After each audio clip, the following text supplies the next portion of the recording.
Luis Hernandez was fighting one of Sean Strickland and Chris Curtis's teammates in the Tough Enough promotion. While choking him, he was taunting Curtis and Strickland, and he won the match. Gave him the finger, did a little jerk-off motion, crotch chop, and that caused Strickland and Curtis to run into the cage. Curtis was just going to yell in his face, but Sean Strickland actually threw a couple punches. Chris Curtis tried to shield the guy from punches. Strickland was separated as well. Curtis went on to yell in his face a little bit more, and then they also got separated. We were in the fight, and they were talking in the fight, and man, listen, there's only so much we could take. This is entertainment, right?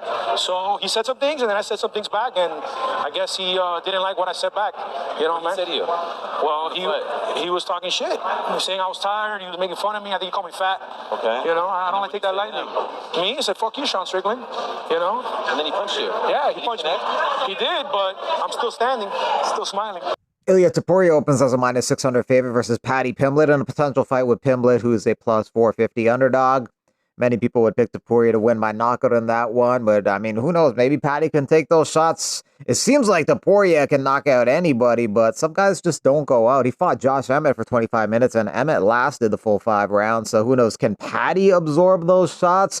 If he can, that could be a pretty crazy fight. I think they should just put it together, but Dana White seems resistant to the idea, but it's the biggest fight they could make for Topuria, a bigger one than Gaethje, bigger than one than Arman Tsarukyan. They don't like each other. They did the face-off. Might as well get it done. Amy Askren, Ben Askren's wife, says, "We're thankful to share that Ben has received a double lung transplant. We're forever thankful to the donor and his family. It's the beginning of a new lifestyle for Ben, but every day he has is a gift. Still doesn't feel real. He was just walking around completely healthy just 5 weeks ago. So much can change so quickly. Please keep Ben in your prayers that his body welcomes his new lungs as if they were his own. I'm constantly in awe of the people carrying us through this right now. I can't wait to tell Ben all about it." Apparently, the insurance company of Ben Askren denied his claim for the double lung transplant. It's a very costly surgery, maybe over $1 million in some cases. Just insane. Insurance is a fucking scam, and it's so sad. And right when you need these companies, they're not there, and it's fucked up. And his insurance denied him to get the double lung transplant, which is also one of the most expensive surgeries, which is why they denied it. And it just sucks. It sucks that no one's doing anything. I was obviously super busy this week, so we're figuring out the donation now. But none of these people like Dana or anyone stepping in. So I feel like I have to do something, and that's really all it is. 5 episodes of Dana White's Contender Series, last 3 Tuesdays of August, first 2 Tuesdays of September. Eubank versus Ben, Part 2, Saturday, September 20th. It's been scheduled for London, England. Zhalgas Zhamagulov is a new flyweight champion in Octagon MMA, the Kazakh Paddy the Batty. Sean Bannon, Mama B taking on Sam Hughes, Sam Page at UFC Fight Night France. That's on Saturday, September 6th in Paris.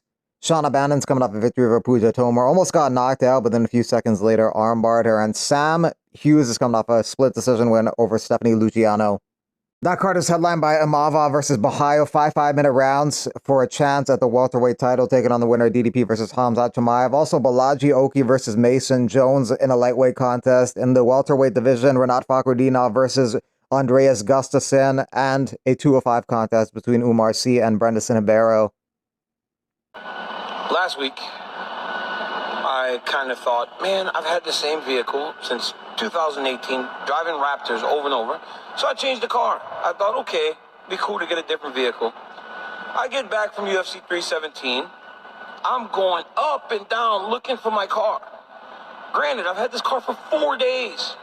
When I leave to go to work, I'm pressing the key, everything. I go here, talking to these people who tell you your license plate. They tell me my car was driven out of the parking structure on Thursday night. Somebody stole my truck at the San Jose airport. God damn it. Unbelievable.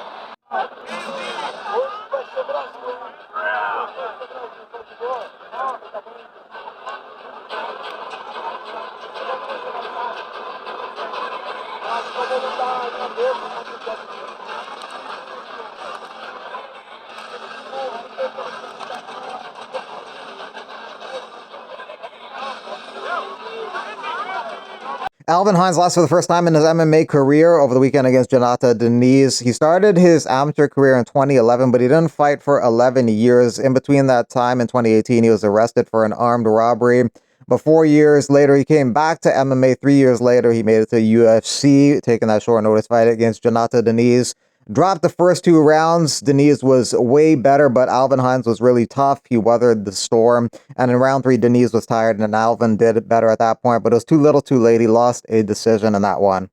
As far as who's next for Ilya Topuria, you got Arman Tsarukyan as a possibility, Justin Gaethje, Max Holloway if he beats Dustin Poirier, also Paddy Pimblett. For Javier Mendez, you think Tsarukyan may be the best challenge because he's going to turn it into a wrestling grappling match, or at least try to. Arman Tsarukyan would be the one that, in my opinion, might give him the most problems because Arman's not going to stand with him. Arman's going to make it a grappling war. So it's going to be a war of nutrition. Can Ilya survive the continuous ground attack that Arman's going to put on him? And that would be the test.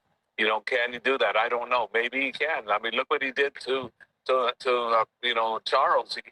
Charles came in for the takedown. He freaking switched it on him midair. That was very impressive. Ali Abdelaziz says soon they'll announce Islam Makhachev's next fight against Jack Della Maddalena, possibly Madison Square Garden in November.